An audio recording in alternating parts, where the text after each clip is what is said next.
ആയിരക്കണക്കിന് സ്വലാത്തുകൾ മഹാശ്രേഷ്ഠരായ ആരിഫീങ്ങൾ നമുക്ക് പരിചയപ്പെടുത്തി തന്നിട്ടുണ്ട്. സ്വലാത്ത് എന്താണ് നമുക്ക് നേടിത്തരുന്നത് എന്ന് മനസ്സിലാക്കാൻ ഉബയ്യ ബനു കഅബ് റളിയല്ലാഹു അൻഹു നിവേദനം ചെയ്യുന്ന ഈ ഒരൊറ്റ വചനം തന്നെ മതി.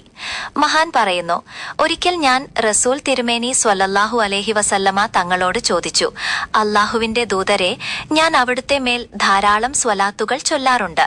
എന്നാൽ എത്ര ഭാഗമാണ് അവിടുത്തേക്ക് സ്വലാത്ത് ചൊല്ലാൻ ഞാൻ നീക്കിവെക്കേണ്ടത്? തിരുനബി പറഞ്ഞു, നിന്റെ ഇഷ്ടം പോലെ ചെയ്യുക. അപ്പോൾ ഞാൻ പറഞ്ഞു, 1/4 ഭാഗമായാലോ? മുത്തുനബി പറഞ്ഞു, നിന്റെ ഇഷ്ടം പോലെ ചെയ്യുക. അതിലും വർദ്ധിപ്പിച്ചാൽ നിനക്കത്. ഒരു വിശ്വാസിയുടെ ജീവിത ലക്ഷ്യം എന്താണോ അത് മുഴുവൻ നിറവേറ്റാൻ സ്വലാത്ത് കൊണ്ട് കഴിയുമെന്ന് വന്നാൽ അതിന്റെ ശ്രേഷ്ഠതയും മഹത്വവും എത്രമാത്രം വലുതാണെന്ന് നാം മനസ്സിലാക്കുക.